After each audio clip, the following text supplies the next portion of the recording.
की हस्ती है अपनी ऐसी कि मिटती नहीं है किसी से।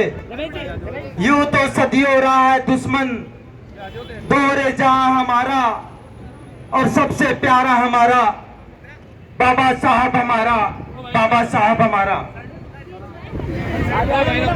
धन्यवाद आदरणीय इस अंबेडकर समिति के संयोजक डॉक्टर राजकुमार जी महरिया साहब। अपने वक्तव्य में उन्होंने कहा कि स्पेशली मैं छात्र संगठन डीएसएफआई का बहुत बहुत आभारी हूं।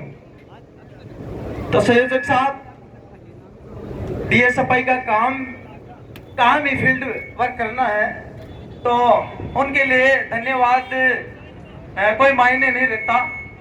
धन्यवाद इस प्रांगण में बैठे, इस मंच के सामने विराजमान जो गांव गली मोहल्ले ढाणियों से चल के आए हैं, उनके लिए बनता है।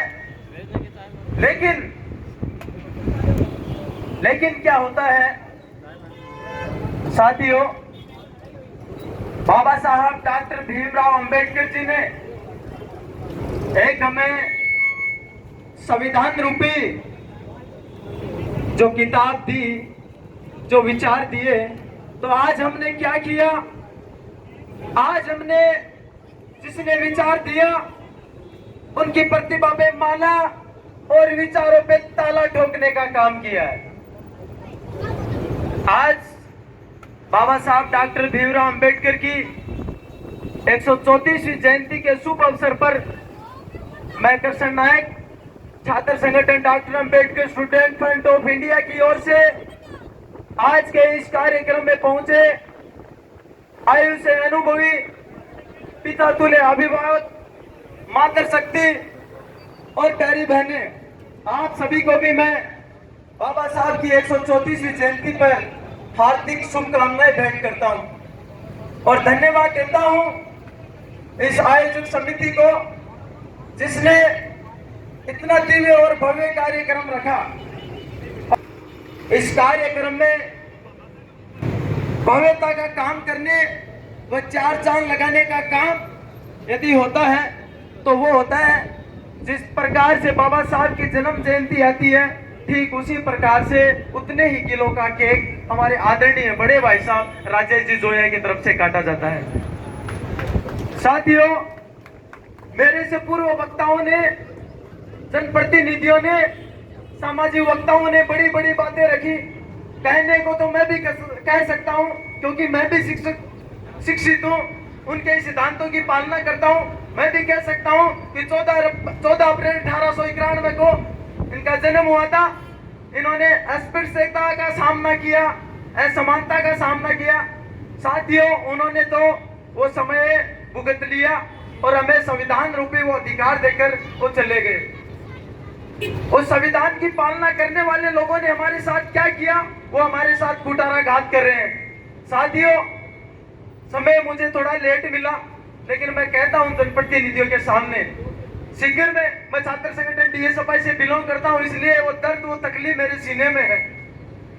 शिविर की सबसे बड़ी पीड़ा रही है हम जैसे युवाओं की कि आज तक यहाँ पे कोई छात्रावास नहीं खुला।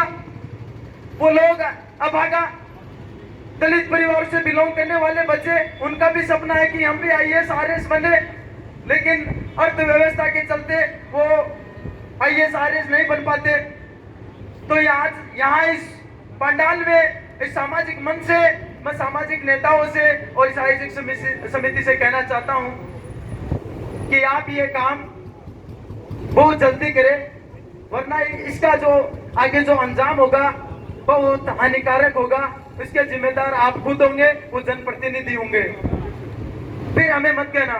दूसरी बात, आप प्रतिभाओं की बात करते हैं। मैंने लास्ट टाइम जब मेरा वक्तव्य यहाँ रख रहा था तो मैंने एक प्रतिभा हमारे साथ, जब मैं इसका संयोजक था, सॉरी पिछले साल इस सम्मान समारोह समिति का मैं संयोजक खुद था।